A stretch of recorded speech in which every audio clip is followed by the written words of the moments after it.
Hello everyone, welcome to my vlog again guys. I am showing you the field of,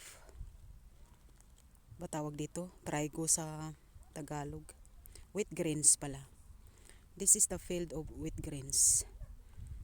Trigo guys, ayan. Napakaganda niya oh. Parang akala nyo pag tiningnan nyo lang, para talaga siyang palay oh. Yan oh. Pag tiningnan nyo palay na palay talaga, ayan oh. Pero pag yan ay lumaki, trigo na siya. Kasi nga hindi kaya hindi kaya ng palay dito tumubo kasi nga winter country.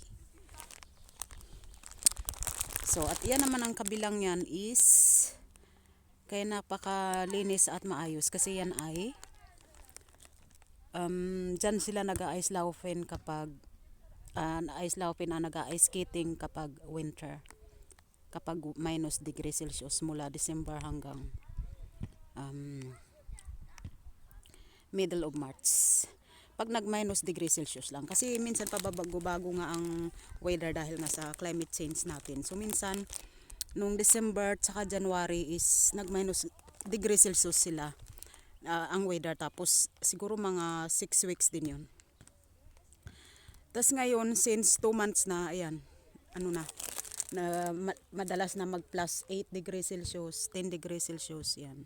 Kasi pag nagganyan na yung temperature, wala na, natutunaw na yung snow. So kaya minsan nagagamit lang ito ng mga ilang mga 3 weeks lang, tas matutunaw na yung snow. Wala nang nag-ice skating. So 'di ba guys, ang ayos-ayos. Tapos ito naman diyan sila nagbabasketball yung mga bata. Ayan, o kaya nag tennis, tawag dito.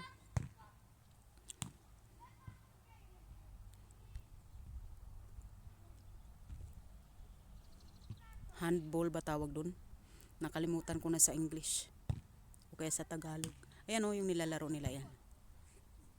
So, ayan.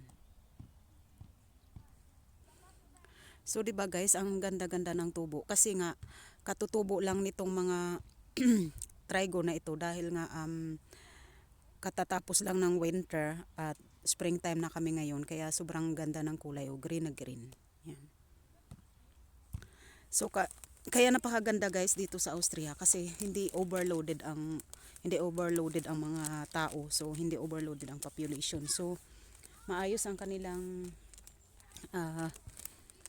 country. Kaya lang siyempre ngayon dumadami-dami na yung mga tao dahil nga sa nanggagaling sa Ukraine, dahil nga sa gera. So kaya yun ang inaano ngayon ng mga Austrian. Yung iba, karamihan sa kanila nag-aalala kasi siyempre ayaw naman nila mag-overloaded yung kanilang country dahil nga siyempre nasanay na sila sa ganitong tahimik. Siyempre 8 million lang ang population nila. So ngayon kapag pumunta na dito ang mga taga-Ukraine dahil sa gera at saka taga-Syria, so magiging magiging marami na ang tao. Tapos ang hindi lang kasi maganda nun, minsan siyempre iba-ibang ang religion, so minsan nagko-conflict yung mga tao. Siyempre ang mga Austrian kasi sila Catholic sila, so wala silang problema sa atin ng mga Pilipino dahil parehong religion natin. Kasi so yan na ngayon guys, ito mag-iba tayo kasi nawala na yung araw, so lumamig na bigla na uli kami. Biglang nag 15°C. Kanina 18°C, tas ngayon biglang bumaba yung temperature kasi nga hindi sumisikat yung araw. So ayan, napapansin natin kapag maraming tao dito kapag winter, yan nakaupo sila dito yung iba, yan. Yan, nakaupo sila dyan, nanonood sila ng mga nag-ice skating, yan. So minsan pagka ganito dito ako, kasi siyempre nga naman malayo kami sa Vienna City, nasa mahigit 300 kilometers. So pag tiningnan mo parang Pilipinas lang siya kasi malawak yung mga taniman ng mga mais, taniman ng ganito, trigo, wheat grains, ayan. This is wheat grains, field of wheat grains. it looks like rice, but this is not a rice. This is not a rice field or a rice field, but this is a wheat grains field. Kasi ang mga puti, mahilig silang kumain ng bread na na gawa sa trigo. Tayo naman mahilig tayo sa kanin, saka siyempre sa harina dahil nga yun ang kinalakihan natin. So doon tayo sanay. So yan guys, nakikita natin biglang umaraw na naman. Kaya pabago-bago talaga ang araw dito kapag springtime. Minsan biglang sisikat ang araw, tapos bigla namang minsan bigla na lang mawawala. Yan. So pero masarap kapag sumisikat ang araw kasi nga ayan, ganda ng blossom doon. Lapit tayo mamaya para makita natin yung blossom. So napakaaliwalas, ayan. So yan ang gusto ko, para lang siyang paradise. Na ang lawak-lawak, pag lumabas ka ng bahay is ang makikita mo puro field lang, puro mga tanim. Tapos yung ganyan malalayo yung kapitbahay. So yan ang gusto ko, yung hindi talaga.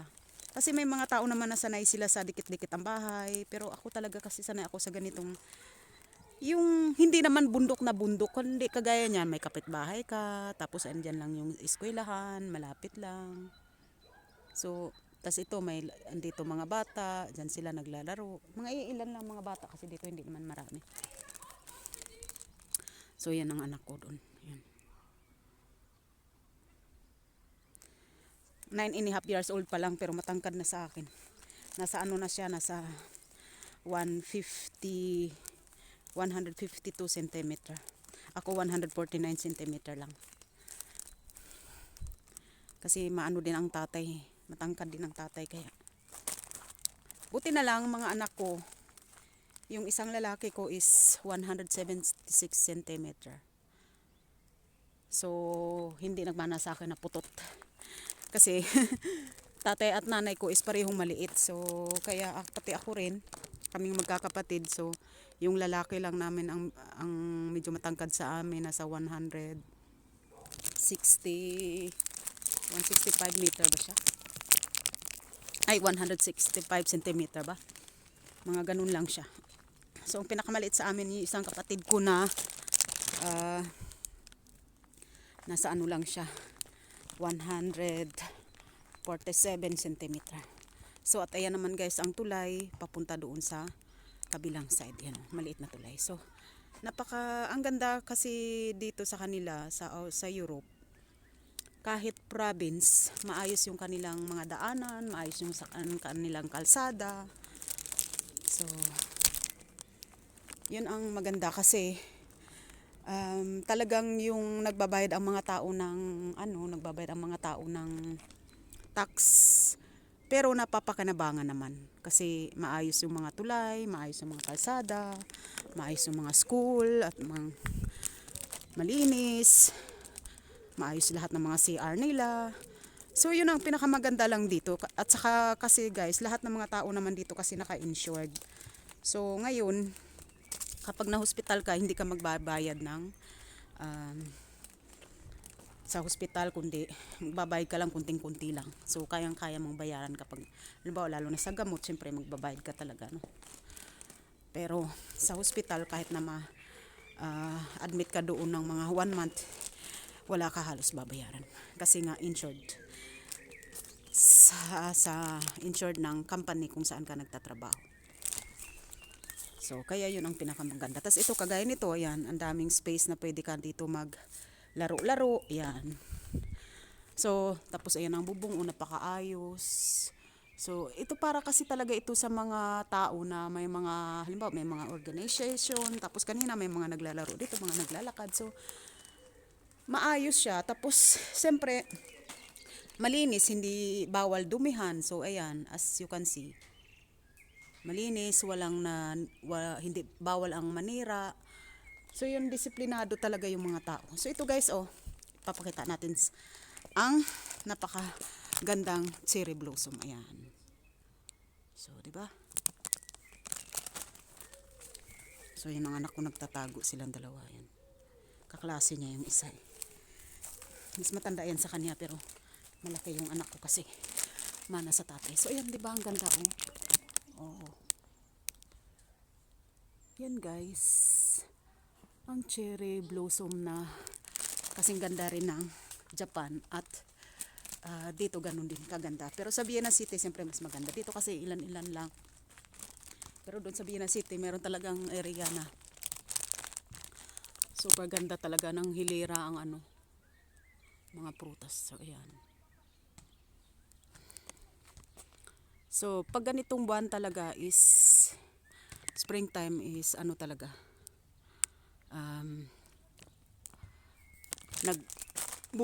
Nag-aano yung mga bulaklak.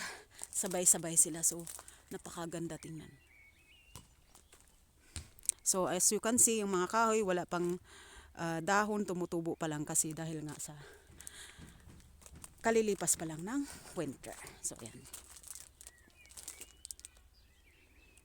So hindi natin masyadong maano dahil ang araw is pasalubong. So itong kahoy na to yan. So ngayon is ano ngayong date? March 25. So yan ang kahoy, walang dahon pero tumutubo na siya. Mga saglit lang, mga ilang araw, siguro mahigit mga 10 days makikita na natin na nag-green na yan siya. Kasi araw-araw maano na yung dahon eh. Lumalaki na. So ayan. So as you can see, ang mga kahoy walang dahon kasi nga tumutubo pa lang sila after ng winter.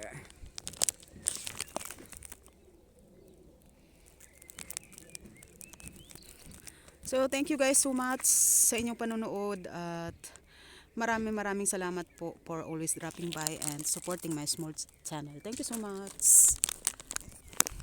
Happy Easter everyone. Bye guys.